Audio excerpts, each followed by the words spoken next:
Protected categories के रूप में सिर्फ एससी, एसटी और ओबीसी को ही एक्सप्लिसिटली कवर किया गया है। हम एक रहेंगे तो सेफ रहेंगे।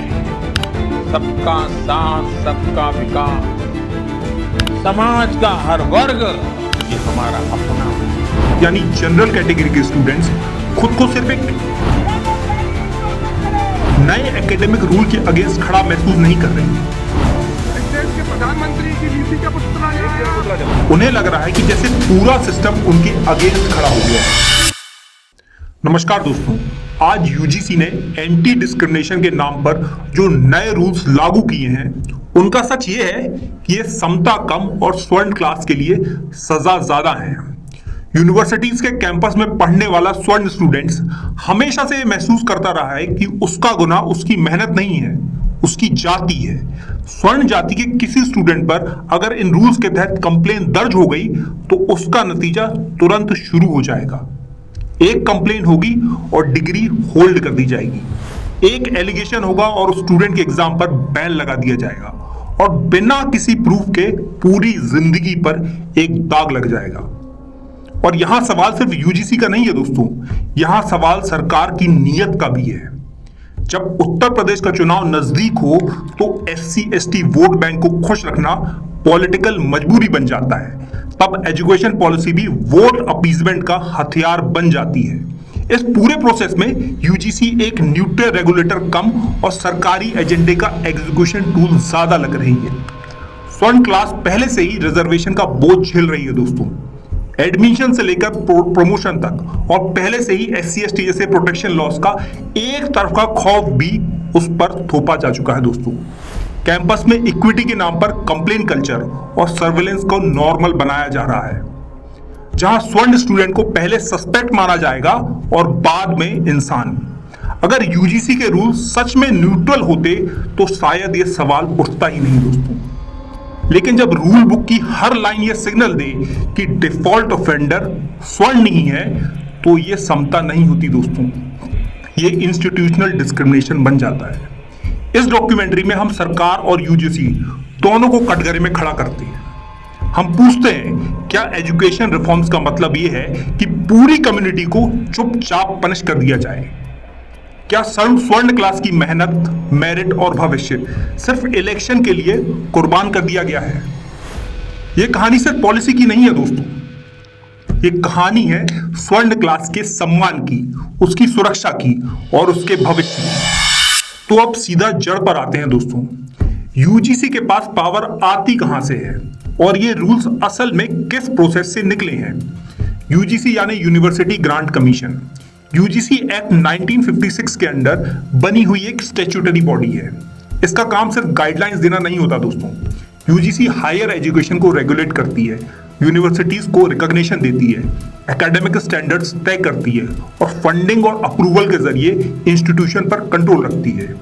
इसलिए यूजीसी का कोई भी रूल सिर्फ एक सजेशन नहीं होता, उसका इम्पैक्ट सीधा यूनिवर्सिटीज की वर्किंग पर और स्टूडेंट्स के फ्यूचर पर पड़ता है। इसी बीच पिछले कुछ सालों में कैंपसेस के अंदर जाति के आधार पर डिस्क्रिमिनेशन और हैरेसमेंट को लेकर चिंता बढ़ी है। 2016 में रोहित वेमुला केस के बाद ये आरोप लगे कि हैदराबाद यूनिवर्सिटी में डिसिप्लिनरी एक्शन के नाम पर एक ऐसा माहौल बना जहां जाति के आधार पर स्टूडेंट्स को आइसोलेट किया गया। फिर 2019 में पायल तड़वी केस सामने आया। मुंबई के BYL नायर हॉस्पिटल में सीनियर डॉक्टर्स पर हैरेसमेंट और जाति को लेकर अपमानित करने के आरोप लगे। इन इंसिडेंट के बाद यह डिमांड और ज्यादा स्ट्रांग हो गई कि कॉलेजेस और यूनिवर्सिटीज में डिस्क्रिमिनेशन को रोकने के लिए एक यूनिफॉर्म और इन्फोर्सिबल सिस्टम होना चाहिए। जब ये इशू सुप्रीम कोर्ट तक पहुंच गया तो प्रेशर सिर्फ सोशल नहीं रहा दोस्तों, ये इंस्टीट्यूशनल बन गया। इसी प्रेशर के रिजल्ट में यूजीसी ने promotion of equity in higher education institution regulation 2026 notify किया। मकसद यह था कि डिस्क्रिमिनेशन को सिर्फ एक मॉरल इशू ना माना जाए, बल्कि उसे गवर्नेंस और कंप्लायंस का इशू बनाया जाए ताकि उसे स्ट्रिक्टली इन्फोर्स किया जा सके। दोस्तों, अब तक हम ये समझ चुके हैं कि यूजीसी का रोल क्या है और उसके पास पावर किस लेवल तक है। अब अगला सवाल यह होगा कि 2026 की रेगुलेशन के बाद ग्राउंड लेवल पर सिस्टम एक्चुअल में कैसा काम करेगा। 14 जनवरी 2026 को यूजीसी ने प्रमोशन ऑफ इक्विटी के नाम पर हायर एजुकेशन के लिए नए रेगुलेशन नोटिफाई की। इन रूल्स के मुताबिक हर यूनिवर्सिटी और कॉलेज में इक्वल अपॉर्चुनिटी सेंटर एस्टैब्लिश किया जाएगा। इस सेंटर के अंदर एक कोऑर्डिनेटर अपॉइंट किया जाएगा। यह कोऑर्डिनेटर इक्विटी से जुड़ी हर बात और कंप्लेंट्स के लिए मेन कांटेक्ट पॉइंट होगा। इसके बाद इंस्टीट्यूशन के अंदर एक इक्विटी कमेटी बनाई जाएगी। जैसे ही कोई कंप्लेंट आएगी, कमेटी को 24 घंटे के अंदर मीटिंग करनी होगी। मीटिंग के बाद 15 वर्किंग डेज के अंदर एक डिटेल्ड रिपोर्ट तैयार की जाएगी और जैसे ही रिपोर्ट सबमिट होगी, इंस्टीट्यूशन के हेड को 7 दिन के अंदर एक्शन शुरू करना होगा।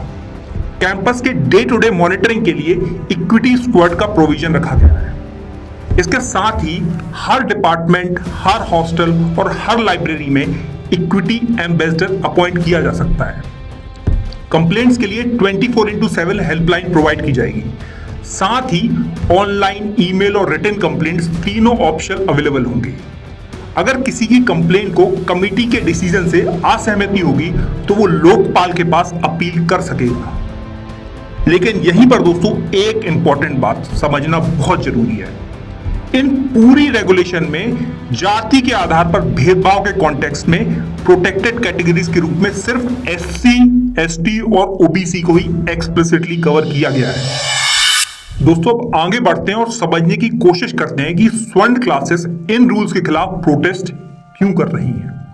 आज स्वर्ण क्लासेस यानी जनरल कैटेगरी के स्टूडेंट्स खुद को सिर्फ एक नए एकेडमिक रूल के अगेंस्ट खड़ा महसूस नहीं कर रही।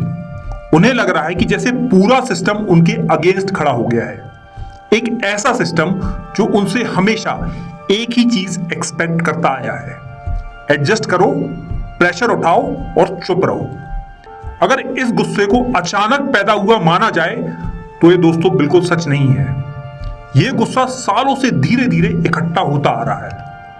हर साल जब स्वर्ण स्टूडेंट अपनी मुश्किल की बात करते हैं, उन्हें एक ही लेबल दिया जाता है, that you are a privileged class. इस एक शब्द के साथ उनकी हर स्ट्रगल नॉर्मल मान ली जाती है।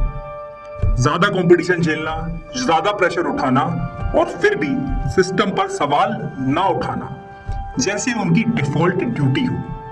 सच ये है कि भारत की लगभग 30% जनसंख्या स्वर्ण क्लासेस से आती है, लेकिन जब हायर एजुकेशन के नियम बनाए जाते हैं तो इस पूरे वर्ग को पहले से ही इतना स्ट्रांग मान लिया जाता है कि उसके लिए किसी प्रोटेक्शन की जरूरत ही महसूस नहीं की जाती।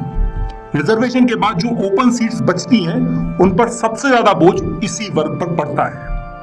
लेकिन इस असमान दबाव को ना यूजीसी खुलकर मानता है और ना ही सरकार इसकी जिम्मेदारी लेती है। इसी बैकग्राउंड में 13 जनवरी 2026 को यूजीसी ने promotion of equity in higher education institution regulation 2026 जारी की है। नाम सुनने में काफी प्रोग्रेसिव लगता है, इक्विटी, फेयरनेस, प्रोटेक्शन। लेकिन जैसे इन रेगुलेशन को पढ़ा जाता है, एक बात धीरे धीरे साफ होने लगती है। इक्विटी का दावा सबके लिए है, लेकिन प्रोटेक्शन की बाउंड्री सिर्फ कुछ जातियों तक सिमट जाती है। इन नियमों में भेदभाव को लगभग पूरी तरह एससी, एसटी और ओबीसी के खिलाफ होने वाले मामलों से जोड़कर देखा गया है। इस प्रोसेस में स्वर्ण स्टूडेंट या तो इनविजिबल बना दिए गए हैं या फिर डिफॉल्ट सस्पेक्ट। और यहीं पर एक बेसिक सवाल उठता है दोस्तों, अगर भेदभाव गलत है तो फिर वो जाति देखकर गलत कैसे हो जाता है? और अगर न्याय सच में न्याय है तो वो सबके लिए बराबर क्यों नहीं होता? इस पूरे मामले में बीजेपी सरकार की भूमिका और ज्यादा शंका पैदा करती है दोस्तों। स्वर्ण स्टूडेंट का मानना है कि ये पॉलिसी शिक्षा सुधार का रिजल्ट नहीं है, बल्कि वोट बैंक राजनीति का एक्सटेंशन है। जब चुनाव नजदीक आते हैं तो एजुकेशन पॉलिसी भी पॉलिटिकल मैसेजिंग का टूल बन जाती है और इस प्रोसेस में एक पूरी कम्युनिटी से ये कहा जाता है, तुम स्ट्रांग हो, तुम एडजस्ट कर लो। इसीलिए यह विरोध तो सिर्फ यूजीसी के नियमों के खिलाफ नहीं है दोस्तों, ये सोच के खिलाफ है जो स्वर्ण स्टूडेंट्स को बोलने से पहले ही सहने की सलाह दे देता है। स्वर्ण क्लासेस कोई प्रिविलेज नहीं मांग रही, वो सिर्फ इतना कह रही है, हम भी इस देश के स्टूडेंट हैं, हम भी प्रेशर झेलते हैं और जब बात न्याय और सुरक्षा की हो तो हम भी बिना शर्त के बराबरी के हकदार हैं। दोस्तों, इस पूरी कहानी का निष्कर्ष बिल्कुल सीधा और साफ है। स्वर्ण क्लासेस का गुस्सा कोई अचानक उठा हुआ जज्बात नहीं है दोस्तों, ये गुस्सा उन सालों का नतीजा है जब उन्होंने लगातार नाइंसाफी झेली है। हर बार जब स्वर्ण स्टूडेंट्स ने अपनी बात रखी, उन्हें एक ही जवाब मिला, एडजस्ट कर लो। उनकी मेहनत को नॉर्मल कह दिया गया, उनके प्रेशर को मैनेजेबल मान लिया गया और जब नियम बनाए गए तो स्वर्ण स्टूडेंट को पहले ही शक की नजर से देखा गया।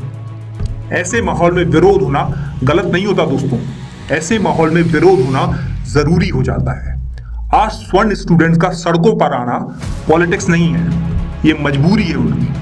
ये मजबूरी है अपने सम्मान को बचाने की, ये मजबूरी है अपनी सुरक्षा को लेकर बढ़ते हुए डर की, और ये मजबूरी है अपने भविष्य को धीरे धीरे हाथ से निकलते देखने की। यहीं पर महात्मा गांधी की सोच दोस्तों याद आती है। गांधी के लिए विरोध का मतलब कभी हिंसा नहीं था, उनके लिए विरोध का मतलब था अन्याय के खिलाफ सीधे खड़े होने की हिम्मत। उनका मानना था कि सबसे खतरनाक चीज खामोशी होती है, क्योंकि खामोशी अन्याय को और ताकत देती है।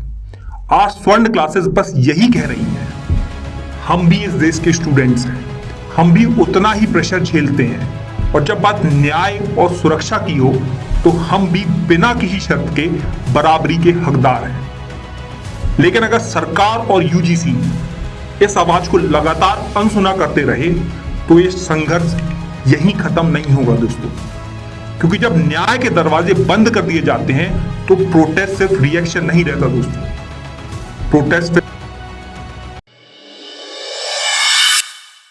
दोस्तों, अगर आपको ये डॉक्यूमेंट्री पसंद आई है तो प्लीज चैनल को सब्सक्राइब करें, लाइक करें एंड शेयर करें इस वीडियो को।